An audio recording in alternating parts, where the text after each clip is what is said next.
আল্লাহ পাক বলে বান্দা যখন আমাকে ডাকে আমি বান্দার একদম নিকটে, তার ঘাড়ের চাইতেও নিকটে। ওয়া নাহানু আকরাবু ইলাইহি মিন হাবলিল ওয়ারিদ। আমি আমার বান্দার সারা যে রগের উপরে তার মাথা, এর থেকেও আমি আমার বান্দার বেশি নিকটে। সুবহানাল্লাহ পড়েন। আমি তোমার কাছে, আমার কাছে মাপ চাও, যত বড় গুনাহ হোক। وقال ربكم ادعوني استجب لكم। তোমার প্রভু তোমাকে ডেকে বলেছে আমাকে ডাকো, আমি মাফ করে দেব। সুবহানাল্লাহ। হাদিসে কুদসির ভিতরে এসেছে আল্লাহ পাক বলেছে কোন বান্দা যদি আমার দিকে এক বিগত অগ্রসর হয়, আমার রহমত তার দিকে এক হাত এগিয়ে যায়। কোন বান্দা যদি আমার দিকে হেঁটে আসে, আমার রহমত তার দিকে দৌড়ে যায়। বান্দা যখন আল্লাহর দরবারে দুহাত উঁচু করে চোখের পানি ফেলে দেয়, মুসলিম শরীফের হাদিসের ভিতরে এসেছে গভীর রাত্রে, রাতের তৃতীয় অংশে আল্লাহ রাব্বুল আলামিন প্রথম আকাশে আসেন আর ডেকে বলেন পৃথিবীতে আছো নাকি কেউ গুনাহ করে জীবন বরবাদ করে দিয়েছো, আমার কাছে মাপ চাও। ঋণগ্রস্ত আছো, অসুস্থ আছো, অপমানিত আছো, কে আছো মাজলুম, আমাকে ডাকো, আমার কাছে বলো, আমি ডাকের সাড়া দেব, জীবনের আশা পূরণ করে দেব। ওই সময় যেই সমস্ত লোকেরা কাঁদে তাহাজ্জুদের নামাজ পড়ে, আল্লাহ জিজ্ঞেস করেন ফেরেশতারা অমুক অমুক দেশ অমুক অমুক বান্দারা কাঁদে কেন? ফেরেশতারা বলে রব্বুল আলামিন তুমি তো ভালো করে জানো। আল্লাহ বলেন জানি, তবুও তোমাদের মুখে শুনতে চাই। তারা বলে রব্বুল আলামিন তোমার এই বান্দা গুনাহ করেছি, গুনার জন্য মাপ চায়, জাহান্নাম থেকে বাঁচতে চায়। আল্লাহ পাক বলেন ফেরেশতারা আমার এই বান্দারা আমারে দেখেছে নাকি? বলে দেখে নাই। বলে আমার দোজখ দেখেছে নাকি? বলে না, তাও দেখে নাই। আমার বেহেশত দেখেছে নাকি? বলে না, তাও দেখে নাই। আল্লাহ পাক বলেন ফেরেশতারা সাক্ষী থাকো, ওরা আমাকে দেখে নাই, আমার বেহেশত দোজখ কিছুই দেখে নাই, শুধুমাত্র আমার নবীর কথা, আমার কোরআনের কথা বিশ্বাস করে আরামের ঘুমকে হারাম করে যেভাবে তারা কাঁদতেছে, সাক্ষী থেকে যাও ফেরেশতারা, আমার রহমতের দরিয়ায় জোশ মেরেছে, আমার ওই ক্রন্দনরত বান্দাগুলিকে আমি আল্লাহ মাফ করে দিলাম। কোরআনে কারীম থেকে শুনুন, আল্লাহ রাব্বুল আলামিন বলেন ওয়া কাযালিকা জাআলনা লিকুল্লি নাবিয়্যিন আদুওয়াম মিনাল মুজরিমিন। আল্লাহ পাক বলেন এমনি করে আমি সকল নবীদের শত্রু বানিয়ে দিয়েছি, সব পাপিষ্ঠ আর অপরাধ প্রবণ লোকদেরকে। প্রত্যেক যুগে নবীদের শত্রু ছিল, প্রত্যেক যুগে নবীদের কি ছিল? শত্রু ছিল। সে শত্রু কারা ছিল? আল্লাহ পাক বলছেন নবীদের শত্রু ছিল পাপিষ্ঠ আর অপরাধ প্রবণ লোক, এরাই ছিল নবীদের দুশমন। রাসূলগণের অবস্থা যদি এই হয়, তাহলে তার উম্মত, ওই দিনের ধারক বাহক যারা, তাদের বুঝি বিপদ আপদ হবে না নাকি? হবে কিনা? মুমিনদেরকে, পয়গম্বরদেরকে, সাহাবীদেরকে এবং ঈমানদারদেরকে মারে কেন? তার কারণ হচ্ছে আল্লাহ রাব্বুল আলামিন বলেছেন ওয়া মা নাকামু মিনহুম ইল্লা আইয়ুমিনু বিল্লাহিল আজিজিল হামিদ। কাফিররা ঈমানদার লোকদেরকে অন্য কোন অপরাধী নির্যাতন চালায় না, নির্যাতন চালায় শুধু এই কারণে যেহেতু মুমিন লোকেরা পরাক্রমশালী, আল্লাহ রাব্বুল আলামিনের দ্বীনকে কায়েম করতে চায়, তার উপরে ঈমান এনেছে, এই কারণেই তারা মারে। ঠিক কিনা কর? যুগে যুগে নবীদের উপরে, সাহাবীদের উপরে যে অত্যাচার হয়েছে, সে অত্যাচার এই কারণেই হয়েছে, অন্য কোনো কারণে নয়। এই কঠিন বিপদে অবিচলতা এবং ধৈর্যের দৃষ্টান্ত নবীগণ পেশ করেছেন পৃথিবীর বুকে। আমরা দেখেছি ইব্রাহিম আলাইহিস সালামকে আগুনে ফালানো হয়েছে, আছে না কোরআন শরীফে?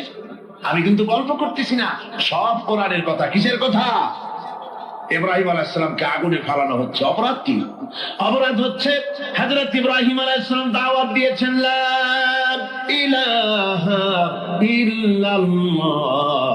জোরে পড়েন লা ইলাহা ইল্লাল্লাহ, লা ইলাহা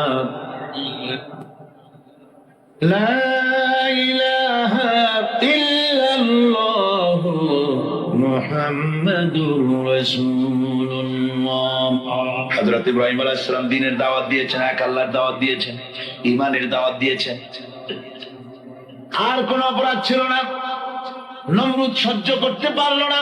কোরআনে কারীমের মধ্যে সব কথাগুলি আল্লাহ পাক এই জন্য বিধৃত করেছেন, এই জন্য কোরআনে কারীমের মধ্যে সব কথা উঠায় দিয়েছেন, যাতে করে মুমিনেরা বিপদ আসলে পরে যেন ঘাবড়ে না যায়। ইব্রাহিম আলাইহিস সালামকে আগুনে ফেলানো হচ্ছে, ফেরেশতা বলছে ইব্রাহিম তোমারে আগুনে ফেলায় দাও হতেছে, আমার কাছে সাহায্য চাও, আমার কাছে ক্ষমতা আছে, আগুনগুলো উঠাইয়া নমরুদের বংশ জ্বালায় দেব। হযরত ইব্রাহিম ফেরেশতার কাছে সাহায্য চাইছিলেন নাকি? তিনি বললেন ফেরেশতা তোমার কাছে সাহায্য কেন চাইব, আমি তো এমন কোন অন্ধ আল্লাহর ইবাদত করি না যেই অন্ধ স্রষ্টা তার গোলামের দুঃখ দুর্দশা না দেখেন, আমি তোমার কাছে সাহায্য চাইব না। হযরত ইব্রাহিম আলাইহিস সালাম পাস করলেন। কি বলেন, পাস করছেন না? ঈমানের পরীক্ষায় পাস। আগুনের মধ্যে হযরত ইব্রাহিমকে যখন ফেলানো হচ্ছে, রব্বুল আলামিন আগুনের প্রতি নোটিশ করে দিলেন, ইয়া নারু কুনি বারদাও ওয়া সালামান আলা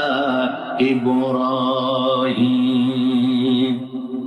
আগুন আমার ইব্রাহিমের জন্য শান্তিদায়ক, ঠান্ডা হয়ে যা।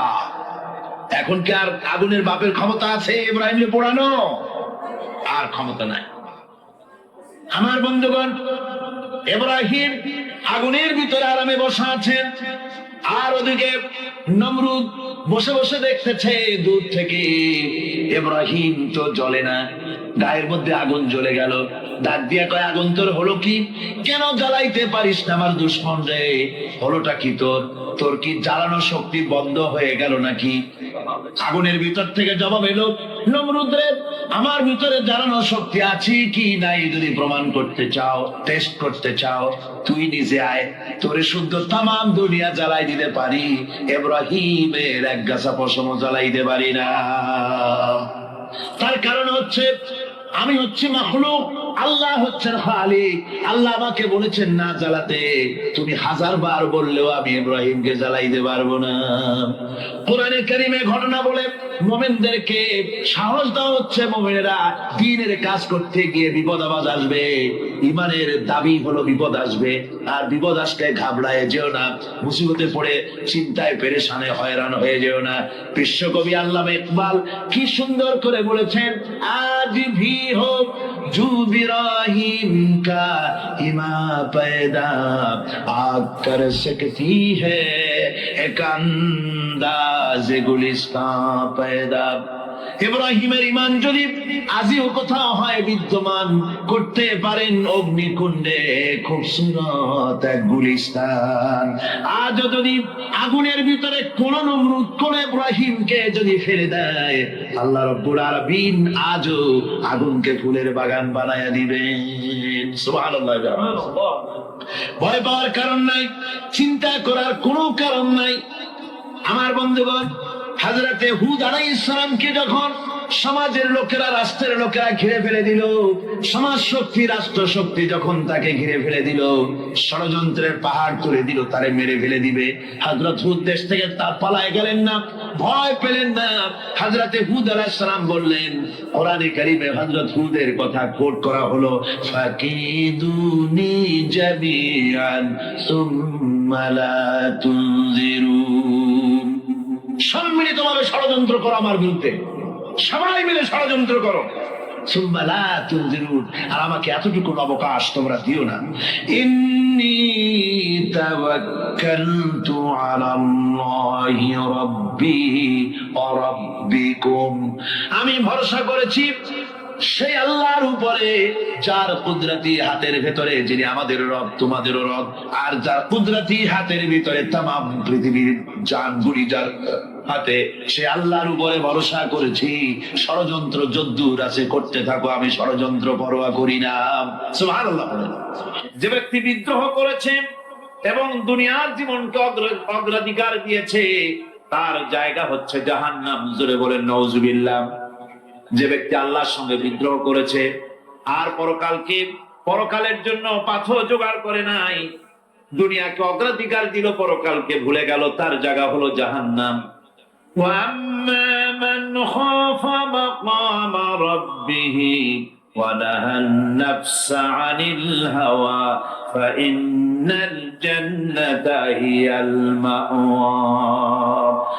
যে ব্যক্তি আপন প্রভুর সামনে উপস্থিত হওয়াকে ভয় করেছে এবং আপন প্রবৃত্তিকে লালসা মুক্ত করেছে, লালসার হাত থেকে রক্ষা করেছে, আল্লাহ রাব্বুল আলামিন কিয়ামতের দিন তার জন্য রেখে দিয়েছেন জান্নাত।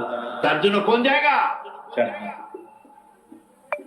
আমাদেরকে পরকাল ভিত্তিক জীবন যাপন যদি করি তাহলে কবরের জবাবগুলি খুব আসান হবে।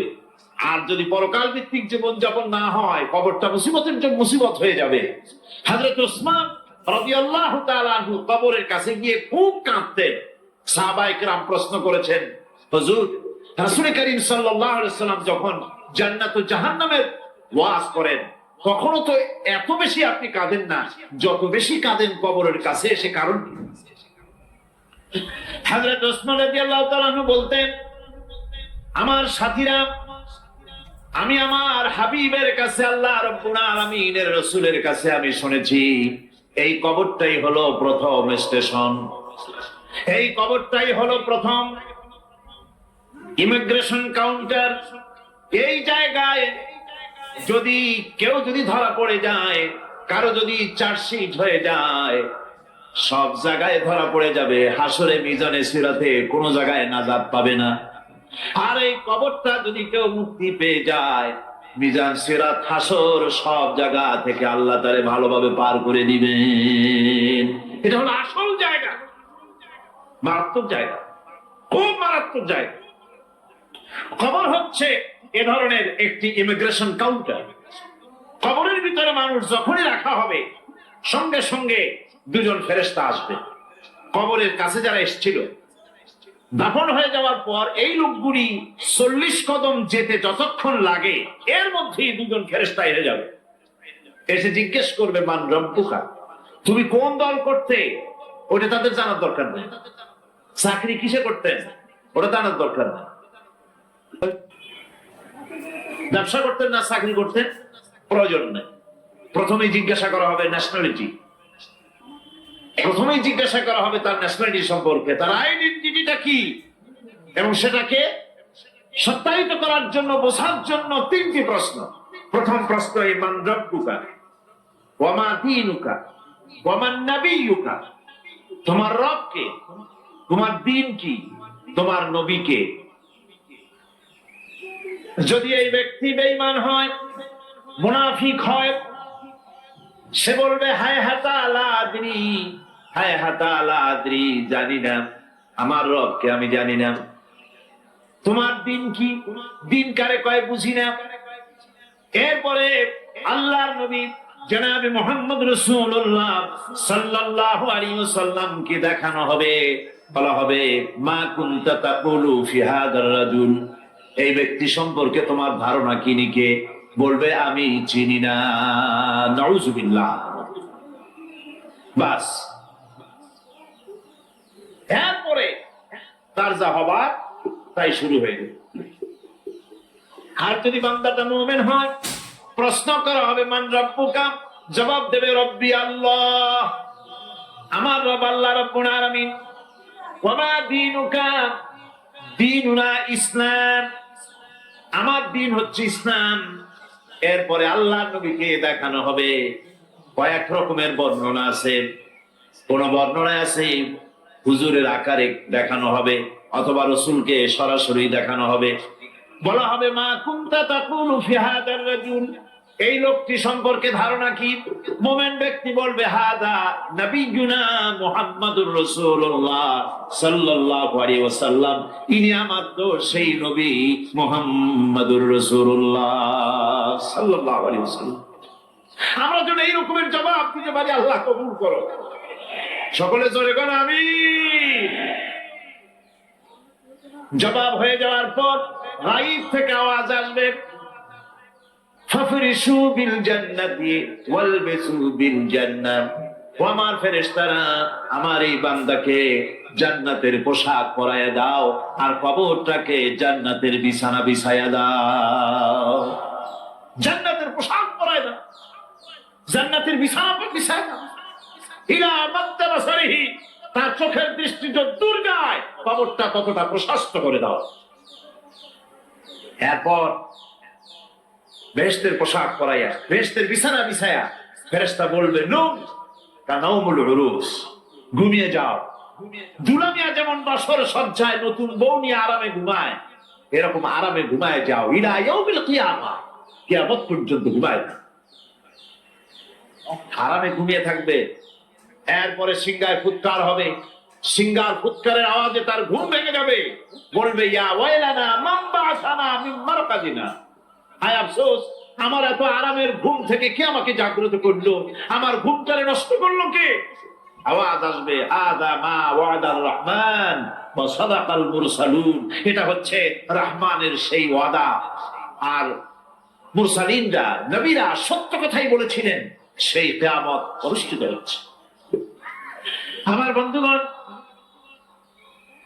সেজন্য এই দুনিয়ার মোহে পড়ে থাকলে পরে দুনিয়ায় যারা অগ্রাধিকার দিবে দুনিয়াকে পরকালের তুলনায়, জবাব দিতে পারবে না কবরের ভিতরে গিয়া।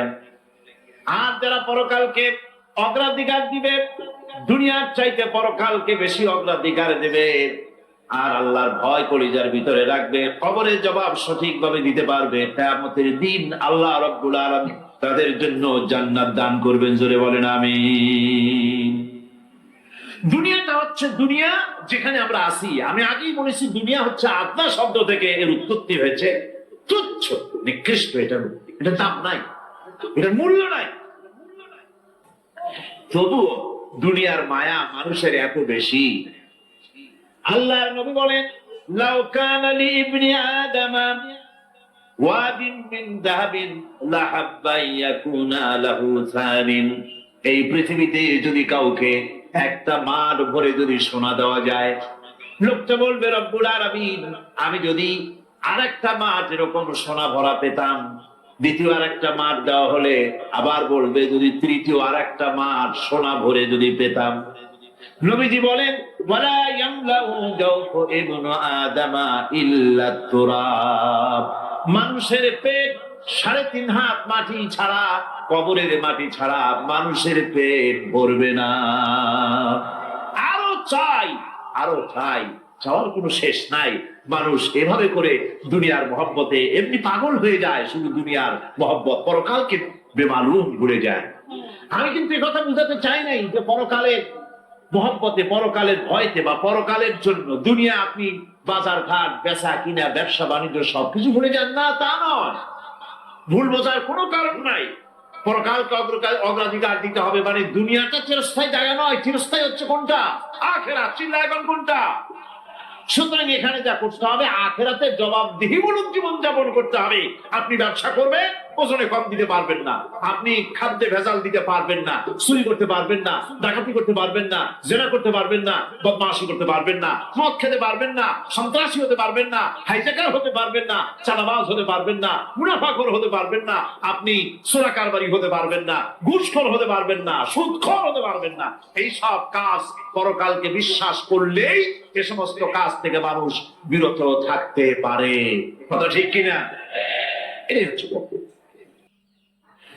সুতরাং এই পৃথিবী থাকবে না, এটা কি চিরকাল থাকবে? না, এর একটা পরিসমাপ্তি ঘটবে। যেমন করে সারা বছর লেখাপড়া করার পর কলেজে, বিশ্ববিদ্যালয়, মাদ্রাসায়, হাই স্কুলে, সব জায়গায় সারা বছর লেখাপড়া করার পর যেমন পরীক্ষা দেওয়ার একটা দিন আসে, সারা বছর ব্যবসা করার পর হিসাব নিকাশ করার যেমন একটা সময় আসে, সারা মাস চাকরি করার পর বেতন পাওয়ার যেমন একটা দিন আসে, সারা জীবন চাকরি করার পর পেনশন পাওয়ার যেমন একটা সময় আসে, অনুরূপ ভাবে এই দুনিয়া যেদিন শেষ হয়ে যাবে, আল্লাহ নির্ধারিত সময় শেষ হয়ে যাওয়ার পর একটা সময় আসবে যখন আল্লাহ রাব্বুল আলামিন সব শেষ করে দিবেন, লন্ডভন্ড হয়ে যাবে, কিছুই থাকবে না। কোরআনে কারিমে আল্লাহ সব বলেছেন, কোরআনে সব আল্লাহ বলে দিয়েছেন। আল্লাহ পাক বলেন এই পৃথিবীর সব কেমন ভাবে ধ্বংস হবে তার চিত্র আল্লাহ পাক কোরআনে কারিমে তুলে ধরেছেন। ইযাস সামাউ ফাতারাত وإذا الكواكب انتثرت وإذا البحار فجرت وإذا القبور بعثرت। যখন আকাশসমূহ দীর্ঘ বিদীর্ণ হয়ে যাবে, তারকাগুলি বিক্ষিপ্ত হয়ে ছিটকে পড়বে, আর সমুদ্রগুলি উচ্ছ্বসিত হয়ে পড়বে, কবরগুলি সব তার ভেতরে যা আছে উদ্গীরণ করে দেবে, তারকাগুলি স্থিমিত হয়ে যাবে।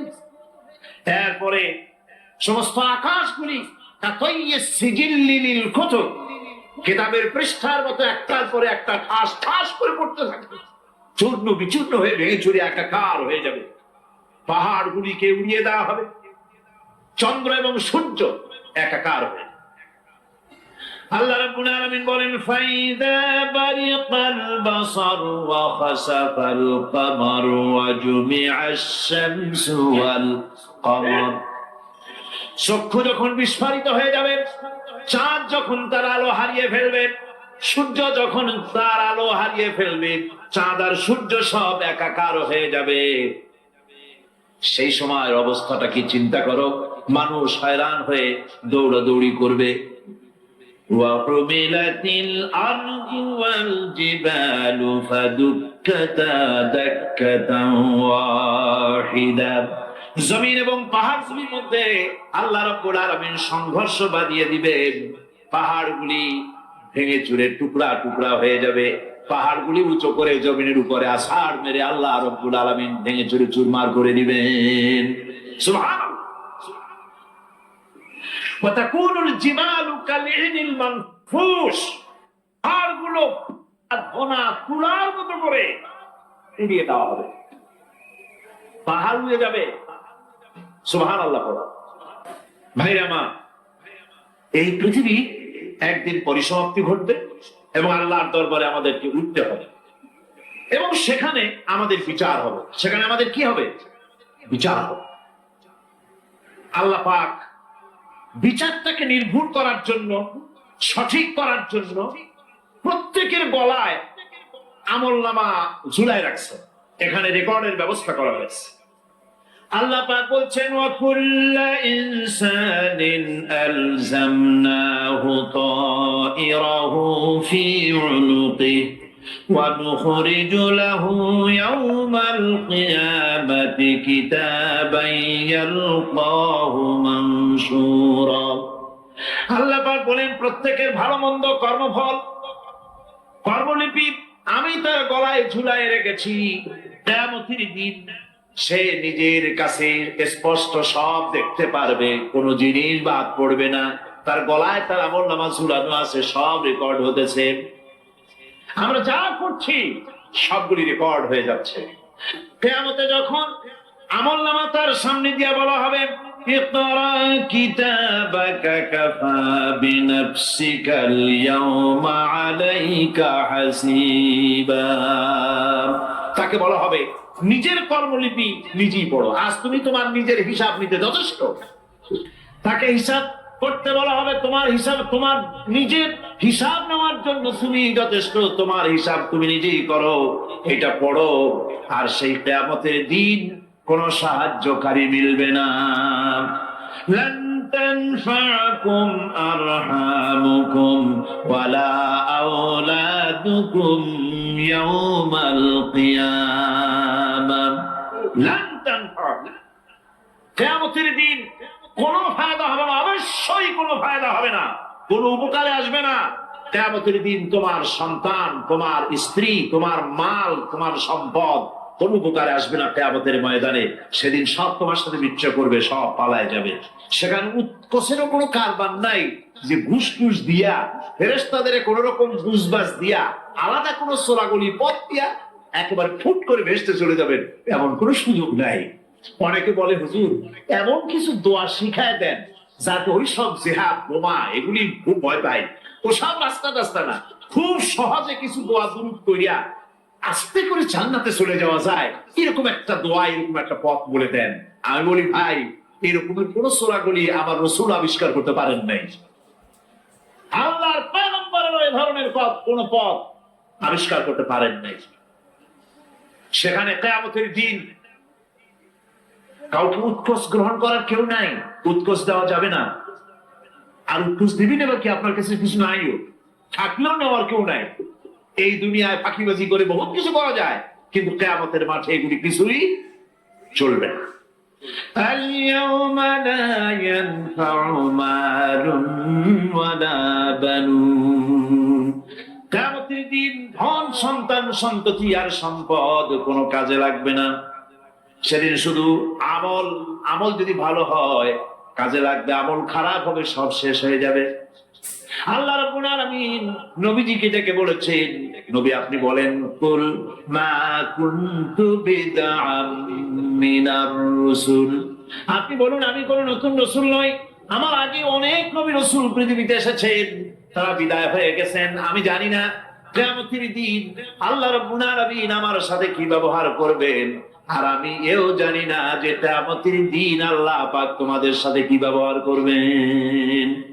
এই আয়াত নাযিল হওয়ার পর আল্লাহর হাবিব তার মেয়েকে ডাকলেন, জামাইকে ডাকলেন, নাতিদেরকে ডাকলেন, আহলে বাইতদেরকে ডাকলেন, আর বললেন, ও আমার মেয়ে কলিজার টুকরা ফাতেমা গো শোনো, কেবলমাত্র আয়াত নাযিল হয়ে গেল, আল্লাহ পাক আমাকে শুনাইছেন কিয়ামতের দিন আমি জানি না আমার সঙ্গে কি ব্যবহার করা হবে, আর এও জানি না যে তোমাদের সাথে কি ব্যবহার করা হবে। ও আমার কলিজার টুকরা মেয়ে ফাতেমা, কিয়ামতের দিন মুহাম্মদ সাল্লাল্লাহু আলাইহি ওয়াসাল্লামের মেয়ে, এই হিসাবে তোমার নাজাতের ফয়সালা হবে না। ও আমার কলিজার টুকরা নাতি হাসান আর হোসেন, কিয়ামতের দিন মুহাম্মদ সাল্লাল্লাহু আলাইহি ওয়াসাল্লামের নাতি হিসাবে ফয়সালা হবে না। ও আমার জামাই হযরতে আলী, কিয়ামতের দিন আমার জামাই হিসাবে নাজাতের ফয়সালা হবে না। আমল যদি ভালো হয় ফয়সালা ভালো হবে, জান্নাতে চলে যাবে। আমল যদি খারাপ হয় কার নাতি কার জামাই দেখা হবে না। সুবহানাল্লাহ। কঠিন কিয়ামতের মাঠ, এই পরকালের বিশ্বাস যদি কলিজার মধ্যে ঢোকে মানুষ ভালো হয়ে যাবে। কোন সুবহানাল্লাহ। বন্ধুগণ, এরপরে একটা জীবন আসবে ওই কিয়ামতের ময়দানে। এই পরকালের বিশ্বাসটা গুরুত্বপূর্ণ ব্যাপার, আমাদের সবকিছুর হিসাব দেওয়া লাগবে। আল্লাহ পাক বলেন, ইন্নাস সামআ ওয়াল বাসারা ওয়াল ফুআদা কুল্লু উলাইকা আনহু মাসউলা। নিঃসন্দেহে মানুষের শ্রবণ শক্তি, দর্শন শক্তি এবং তার অন্তঃকরণের কল্পনা সম্পর্কে আল্লাহ রাব্বুল আলামিনের কাছে জিজ্ঞাসিত হতে হবে। কান দিয়া কি করেছিলা, চোখ দিয়া কি করেছিলা, মুখ দিয়া কি করেছিলে, হাত দিয়ে কি করেছিলে, সবকিছুর জবাব আল্লাহ রাব্বুল আলামিনের কাছে দিতে হবে। সবটার জবাব দিতে হবে, কোনো কিছু বাদ যাবে না। এমনকি মনের ভিতরে যে কল্পনা আমরা করি, এই কল্পনার হিসাব আল্লাহর দরবারে দিতে হবে। কোরআনে কারীম বলছেন, ওয়া ইন তুবদু মা ফি আনফুসিকুম আও তুখফুহু ইউহাসিবকুম বিহিল্লাহ। মনের ভিতরে তুমি যেটা কল্পনা করো সেটা প্রকাশ করো, অথবা তুমি গোপন রাখো, যাই তুমি করো না কেন আল্লাহ রাব্বুল আলামিন এর হিসাব তোমার কাছে নেবেন। ফায়াগফিরু লিমান ইয়াশা ওয়া ইউআযযিবু মান ইয়াশা ওয়াল্লাহু আলা কুল্লি শাইইন কাদির। মহান আল্লাহ পাক বলেন, করার পর তোমার মনের ভিতরে কি কল্পনা করেছিলে ওইটার হিসাব আমি নেব। হিসাব নেওয়ার পর যারে খুশি ক্ষমা করে দেব, যাকে খুশি শাস্তি প্রদান করব। সবকিছুর উপরে আল্লাহ রাব্বুল আলামিন শক্তিমান, সব তিনি করতে পারে, সমস্ত কুদরত রয়েছে তার। সুতরাং মানুষদেরকে, আল্লাহর বান্দাদেরকে বিশ্বাস করতে হবে যে আমার কোনো কথা বাদ যাবে না। কথাগুলি রেকর্ড হচ্ছে, কথা রেকর্ড হচ্ছে। মুখ আছে বলেই যা খুশি তা বলা যাবে না, কান আছে বলেই যা খুশি তা শোনা যাবে না, চোখ আছে বলেই যা খুশি তা দেখা যাবে না, হাত পা আছে বলেই যা খুশি তা করা যাবে না।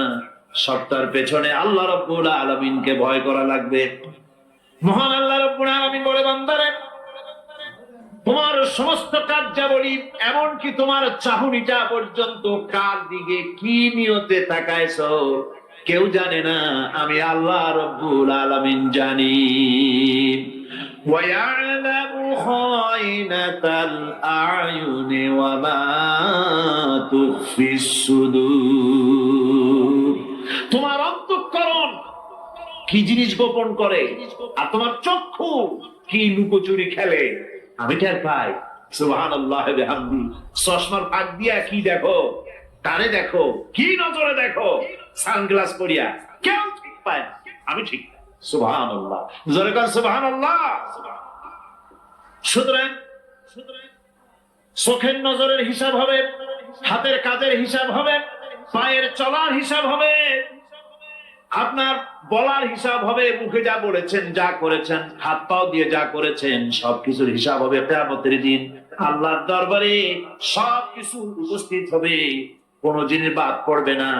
فَمَن يَعْمَلْ مِثْقَالَ ذَرَّةٍ خَيْرًا يَرَهُ وَمَن يَعْمَلْ مِثْقَالَ ذَرَّةٍ شَرًّا يَرَهُ। ছোট্ট একটা ভালো কাজ যদি করো, তাও হাজির করা হবে সামান্যতম ভালো কাজও তোমার বাদ পড়বে না। আর ক্ষুদ্রতম কোন খারাপ কাজ করলে তাও উপস্থিত করা হবে, সব তোমার সামনে, কোন জিনিস বাদ পড়বে না, সব দেখতে পাবে কিয়ামতের দিন। ভালো কাজটাও আর খারাপ কাজটাও আল্লাহর কাছে সেদিন আল্লাহ পাক মানুষের সামনে উপস্থিত করে দিবেন।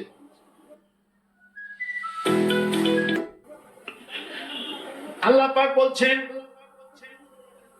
সেদিন এই জমিন তার ভিতরে যা লুক্কায়িত ছিল, জমিন সব বের করে দেবে। কান্নাহুম জারাদুম মুনতাশির। টিড্ডি, ফড়িংগুলি, পোকাগুলি মাটির থেকে যেমন বেরোয়, এ মাটির ভিতরে যা আছে কিয়ামতের দিন সব মাটি বের করে দেবে। ইযা যুলজিলাতিল আরদু জিলজালাহা ওয়া আখরাজাতিল আরদু আসকালাহা ওয়া ক্বালাল ইনসানু মা লাহা। এ জমিনকে ঝাঁকি মারা হবে প্রবল এক ঝাঁকুনি, প্রবল এক ঝাঁকুনিতে এই পৃথিবীর মধ্যে যা কিছু আছে সব বেরিয়ে যাবে। সুবহানাল্লাহ কইতে ইচ্ছা করে না মিয়ারা? এক ঝাঁকুনিতে পৃথিবী সব বের করে দেবে। মানুষ হারান হয়ে বলবে, কি হয়েছে, এ মাটির হলোটা কি? আমার বন্ধুগণ, মানুষ হারান হয়ে গিয়ে বলবে, মাটির কি হলো? আল্লাহ রাব্বুল আলামিন বলেন, ইয়াউমাইদিন তুহাদ্দিসু আখবারাহা বিআন্না রাব্বাকা আওহা লাহা। জমিনের উপরে যা ঘটেছে জমিন তা সব বের করে দেবে, সব প্রকাশ করে দেবে। আর এটা এই জন্য হবে যেহেতু তার রবের হুকুম হয়েছে, তার রব হুকুম করেছে, বের করে দে। জমিনের ভিতরে আছে যা সব বেরিয়ে যাবে, আকাশ ভেঙে পড়বে, পাহাড় উড়ে যাবে, জমিনের ভিতরে যা আছে সব উপরে চলে আসবে, পৃথিবীতে সব শেষ, কিচ্ছু নাই, আকাশ নাই, পাহাড় নাই, সমুদ্র নাই, সব একাকার, চন্দ্র নাই, সূর্য নাই, তারকা নাই, গ্যালাক্সি নাই, মহাশূন্য নাই, সব শেষ। আল্লাহ রাব্বুল আলামিন সমস্ত ফেরেশতাদেরকে শেষ করে দিবেন, সকলের মওত হয়ে যাবে, কেউ আর থাকবে না। এমনকি হযরতে আজরাইল মালাকুল মউত তিনিও থাকবেন না, সব আল্লাহ রাব্বুল আলামিন মৃত্যু করে দিবেন। এরপরে আল্লাহ রাব্বুল আলামিন একা তিনি বলবেন, ইয়া দুনিয়া, ইয়া দুনিয়া আইনা আনহারুকি, এ পৃথিবী তোর সেই সমুদ্রগুলি কোথায়, নদীগুলি কোথায়? ইয়া দুনিয়া আইনা আশজারুকি, হে দুনিয়া তোমার গাছগুলি কোথায়? এত বন বনানি, এত গাছ ছিল। ইয়া দুনিয়া আইনা জিবালুকি, হে পৃথিবী তোর জমিনে যত পাহাড় ছিল, পাহাড়গুলি কই? যত স্বৈরাচার ছিল জমিনের উপরে, যারা স্বৈরাচারী মনোবৃত্তি নিয়ে মানুষ ধ্বংস করেছে, দেশ ধ্বংস করেছে, মায়ের বুক খালি করেছে, ওই স্বৈরাচার গুলি কই? কোনো জবাব নাই। আল্লাহ পাকের পরে বলবেন, লিমানিল মুলকুল ইয়াউম, কার রাজত্ব? আজকে রাজত্বটা কার? আল্লাহ তিনবার আওয়াজ দিবেন, আজকে রাজত্ব কার? আল্লাহ পাক যখন 3 বার করে ডাক দিবেন, কোনো জবাব নাই, কোনো জবাব নাই। কে জবাব দেবে? আল্লাহ রাব্বুল আলামিনের সামনে কার ক্ষমতা আছে কথা বলার? কেউ তো নাই, সব শেষ। আল্লাহ পাক বলবেন, বিল্লাহিল ওয়াহিদুল কাহ্হার, একমাত্র পরাক্রমশালী আল্লাহ রাব্বুল আলামিনের রাজত্ব আজ। সে হাসরের মাঠে আমাদের সকলকে উপস্থিত হয়ে যেতে হবে। কেউ আমরা এখান থেকে বাঁচতে পারবো না, সবাইকে উঠতে হবে। অপরাধীরা সেখানে অসহায় হয়ে যাবে, অপরাধীরা অসহায় হয়ে যাবে। আল্লাহ পাক বলেন, فَإِذَا جَاءَتِ الصَّاخَّةُ يَوْمَ يَفِرُّ الْمَرْءُ مِنْ أَخِيهِ وَأُمِّهِ وَأَبِيهِ وَصَاحِبَتِهِ وَبَنِيهِ। অবশেষে যখন কান ফাটানো আওয়াজ আসবে, এই আওয়াজ সেদিন মানুষ নিজের মা বাপ ভাই বোন সব থেকে বিচ্ছিন্ন হয়ে যাবে, সব একের থেকে আরেকজন পালায় যাবে, হারায় যাবে, কেউ কাউকে আর খুঁজে পাবে না। সেদিন ওই কিয়ামতের মাঠে বিভীষিকাময় দৃশ্য, মানুষ হয়রান হয়ে যাবে। মাথার 1 হাত অথবা অর্ধমাইল অথবা 1 বিগত এতটুকুন উপরে ওই প্রকাণ্ড সূর্যটার তাপ আসবে, গুণাগারের মাথার চান্দি ফেটে গিয়া মগজগুলি গলে গলে নাক কান দিয়ে বের পড়তে লাগবে, জিহ্বাটা কুকুরের মতো ঝুলে নাভিস্থল পর্যন্ত পড়ে যাবে, মাটিটা সূর্যের উত্তাপে তামার মতো গরম হয়ে যাবে, সারা হাসর জুড়ে আওয়াজ হবে, পানি পানি পানি। মানুষেরা হয়রান হয়ে যাবে। সে হাসরের ময়দানে এই চরম কষ্টের ভিতরে আল্লাহ রাব্বুল আলামিন বলেন, সেদিন 2 ভাগ হয়ে যাবে। একদল মানুষের চেহারা আলোয় ঝলমল হয়ে যাবে, আর একদল মানুষের চেহারা গুলি কালো হয়ে যাবে।